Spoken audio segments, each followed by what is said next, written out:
इन्होंने देश को गुलाम करने की कोशिश की गई, जो गुलामी की ओर बढ़ चुका है देश। नोटबंदी, जीएसटी, कोरोना वायरस। एक तो पहले यह समझने की जरूरत है, लगभग हमारे देश में 85% लघु किसान लंबे समय तक इनके पास भंडारण की व्यवस्था नहीं होती। जो अध्यादेश बड़ी कंपनियों के द्वारा कृषि उत्पादकों की कालाबाजारी के लिए लाया गया, कंपनियों और सुपरमार्केट अपने बड़े बड़े गोदाम में कृषि उत्पादकों का भंडारण करेंगे और बाद में ऊंचे दामों पर ग्राहकों को बेचेंगे।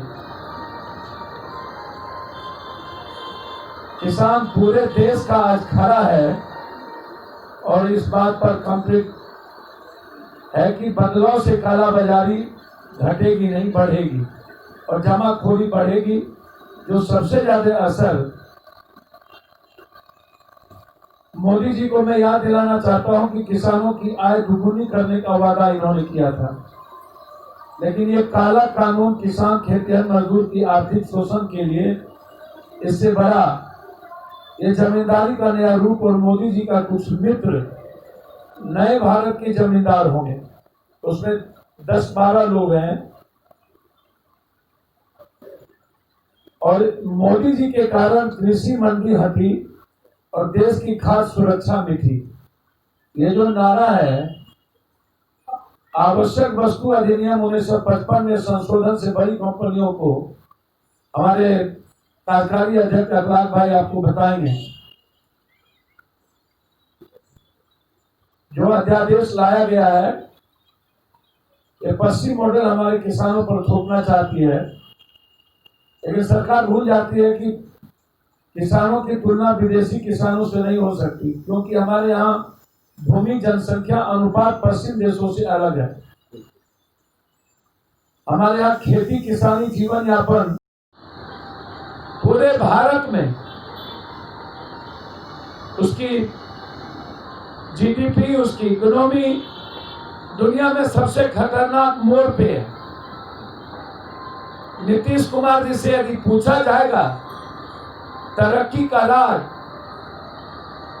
तो मैंने बार बार कहा, नीतीश कुमार जी श्वेत पत्र जारी करिए, 60 घोटाले का क्या हुआ। नीतीश कुमार जी आप घोषणा करिए, आपसे पूछना चाहते हैं, बिहार जानना चाहती है साफ शब्दों में। आज उन्होंने लॉन्च किया है तरक्की।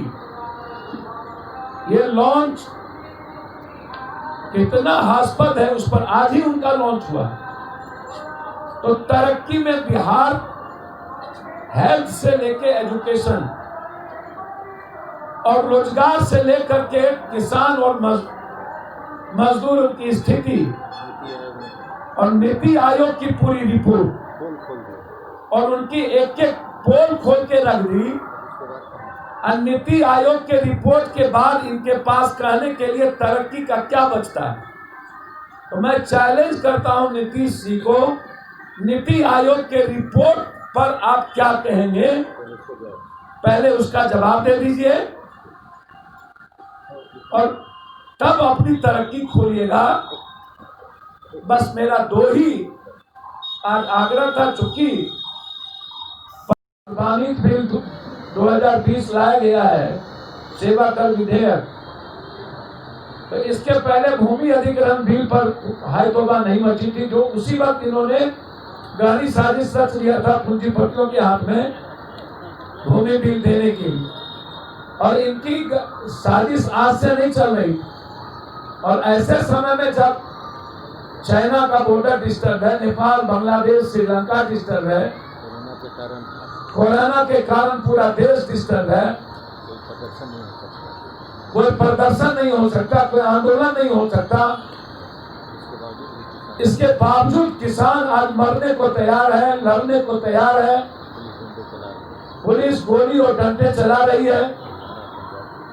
हरियाणा और पंजाब के किसान कंप्लीट मरने की तैयारी कर चुके हैं। नीतीश कुमार ने पहले ही बिहार के किसानों की जिंदगी कमर तोड़ दी। न तो बाजार समिति है, एमएसपी की स्थिति यह है कि शायद आप सोच नहीं पाइएगा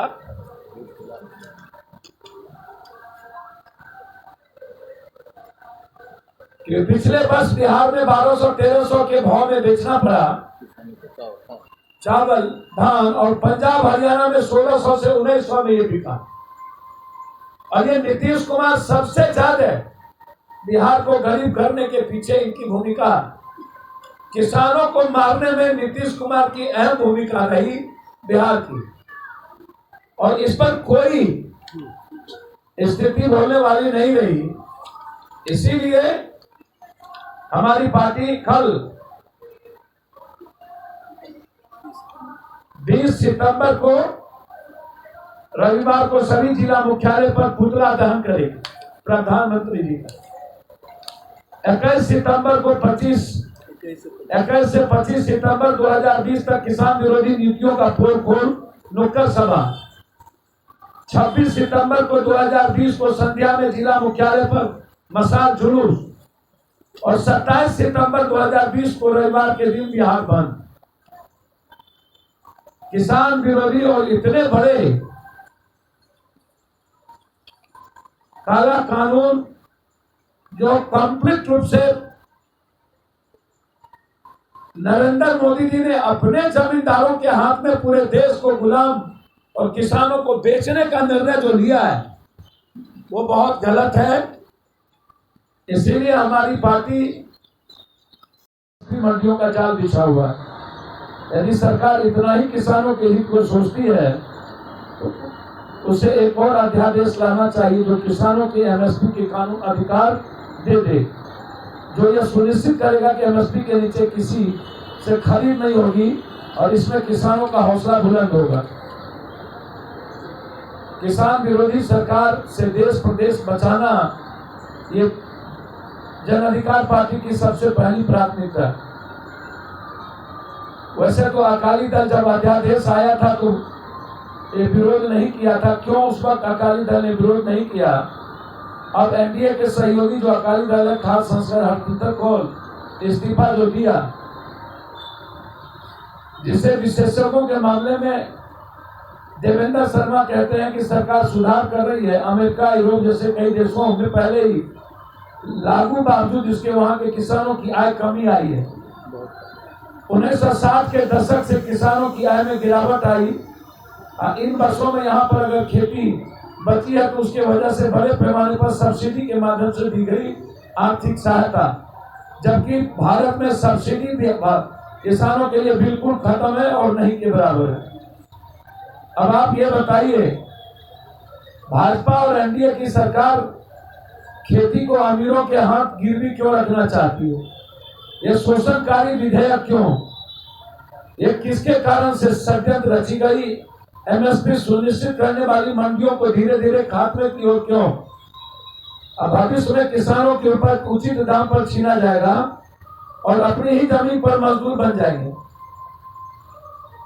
इस कानून का हम सब, हमारी पार्टी सख्त विरोधी है और इस पर आंदोलन का निर्णय लिया गया है हर परिस्थितियों में। उसमें बहुत ही क्लियर है, जो कृषक